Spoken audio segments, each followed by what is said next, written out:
Landman season too often feels like you're watching two completely different shows stitched together, and the disconnect is becoming impossible to ignore. One minute, the series is a grounded, slow-burn drama about power, oil, and leadership under pressure.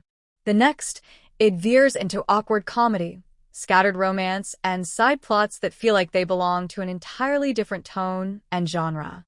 The problem isn't that Landman is experimenting, it's that it no longer feels unified in what it's trying to say. On one side of the show, you still have the version of Landman that made Season 1 compelling. This is the world of M-Tex, Gallino's money, offshore rigs, insurance battles, and high-stakes decisions that could ruin lives and companies overnight. These scenes are tense, restrained, and purposeful. Conversations matter. Silences matter. When a decision is made, you can feel the weight of it. This side of the show is serious, adult, and deeply invested in consequences.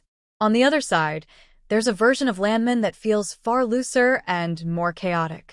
This is where awkward humor, questionable personal choices, and oddly framed romantic moments take center stage.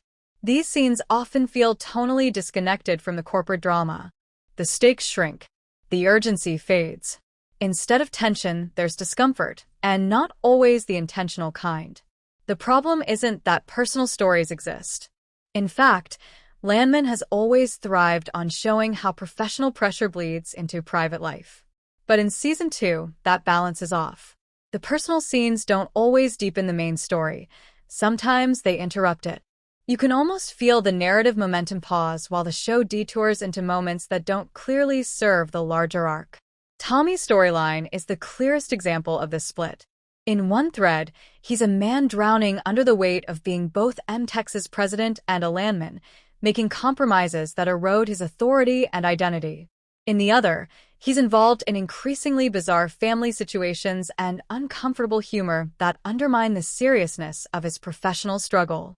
Instead of enhancing his complexity, these tonal shifts make his character feel inconsistent. Cammie's arc also straddles two different shows. When she's navigating Gallino's investment or making risky decisions about offshore drilling, she feels like the lead of a sharp corporate drama. But when the narrative pivots away from those stakes, her story loses urgency.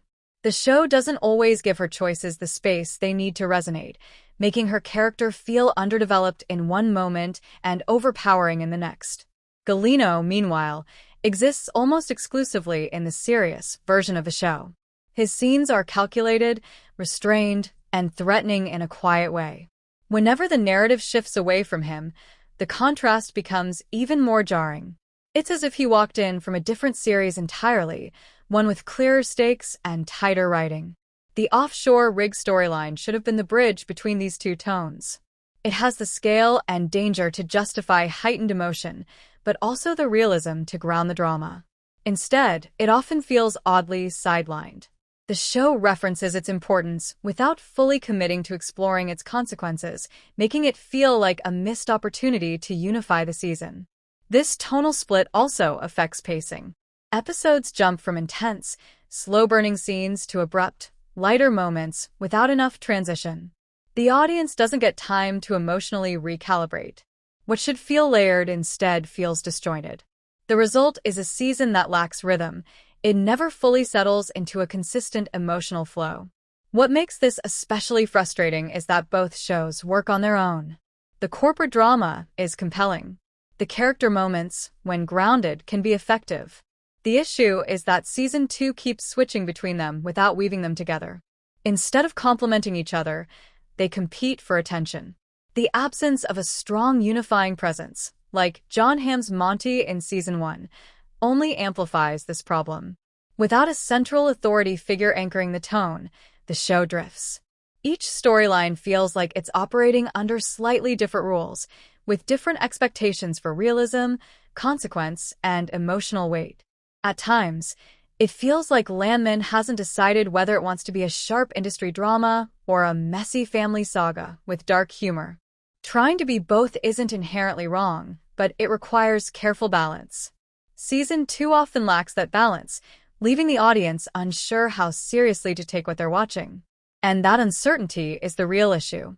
When viewers don't know which version of the show they're getting from scene to scene, emotional investment suffers. Big moments don't land as hard. Tension dissipates. Characters feel less grounded. Landman Season 2 isn't failing because it lacks ideas. It's failing because it has too many and not enough cohesion. Watching it feels like flipping back and forth between two channels, each with its own tone and priorities. If the season wants to recover, it needs to choose a dominant identity and let everything else support it. The personal stories should deepen the corporate stakes, not distract from them. The humor should sharpen the drama, not undercut it. Until that happens, Landman Season 2 will continue to feel like two different shows sharing the same cast, and neither one fully getting the space it needs to be great.